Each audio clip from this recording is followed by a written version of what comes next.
مجید میں اللہ تعالیٰ نے رمضان میں زوجہ کے قریب جانے سے صحابہ کو منع کیا تھا. بڑا دلچسپ واقعہ ہے. رمضان کی راتوں میں بھی زوجہ کے قریب جانے سے منع کیا تھا. ایک صحابی تھے, وہ رات میں کہیں چلے گئے, اب بڑے پریشان ہوئے, رسول اللہ صلی اللہ علیہ وسلم کے پاس آئے, عرض کیا یا رسول اللہ مجھ سے غلطی ہوئی, رمضان کی رات میں نے اپنی زوجہ کے قریب چلا. آپ نے فرمایا کیوں؟ وہ بڑا دلچسپ واقعہ ہے, بظاہر تھوڑا حیا کے خلاف بھی ہے لیکن اتنا بھی نہیں ہے.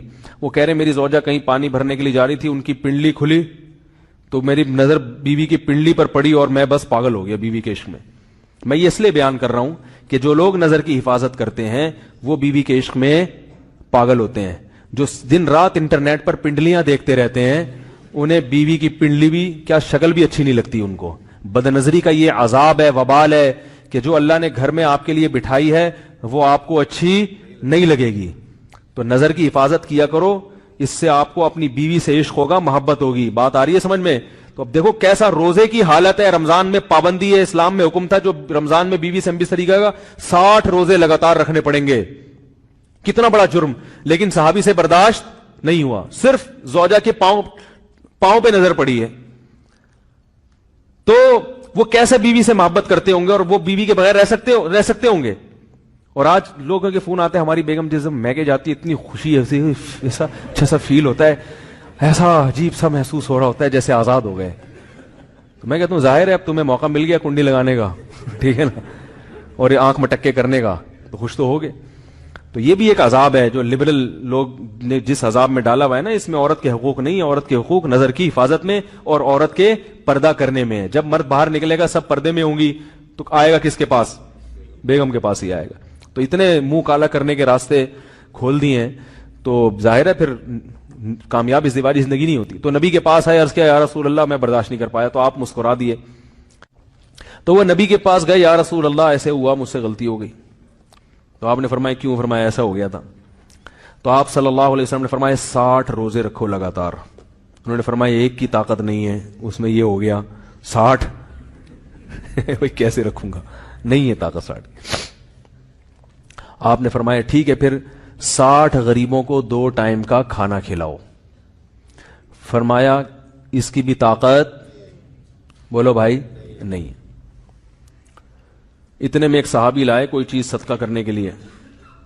تو آپ نے فرمایا چلو اصل حکم تو یہی ہے کہ 60 روزے یا پھر 60 غریبوں کو کھانا, وہ نہیں تو چلو فی الحال ان کو تنبیہ کے لیے کچھ ان کے سے صدقہ کروا لیتا ہوں. فرمایا چلو یہ فلاں خیرات کی ایک چیز لے کر آئے ہیں, تم یہ لے کے غریبوں میں بانٹ دو.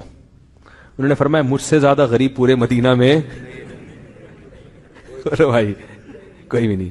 آپ صلی اللہ علیہ وسلم مسکرانے لگے, فرمایا جاؤ کھاؤ اور بچوں کو کھلاؤ. واہ بھائی غلطی بھی ہوئی اور گھر میں راشن بھی آ گیا. تو اس کے بعد قرآن کی آیت نازل ہوئی کہ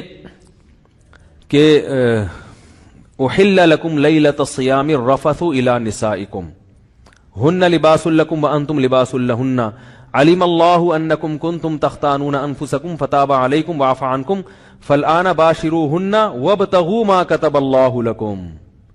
فرمایا اللہ کو پتا ہے کہ تم اس حکم پر عمل نہیں کر سکتے, لہذا رمضان کی راتوں میں تمہیں اپنی بیوی کے پاس جانے کی اجازت ہے, لہذا ان کے پاس جایا کرو اور اس اولاد کو تلاش کرو جو اللہ نے تمہارے مقدر میں لکھ دی ہے.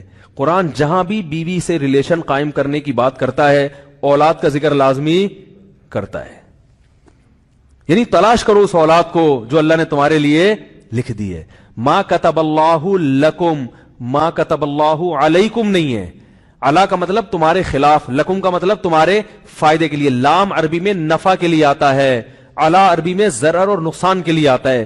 فرمایا یہ نہیں کہ اس اولاد کو تلاش کرو جو بطور پینلٹی کے اللہ نے تمہارے متھے لگا دی ہے, جو اللہ نے تمہارے فائدے کے لیے لکھ دی ہے. اس سے پتہ چلتا ہے اسلام اولاد کی کثرت پہ کس قدر حریص ہے.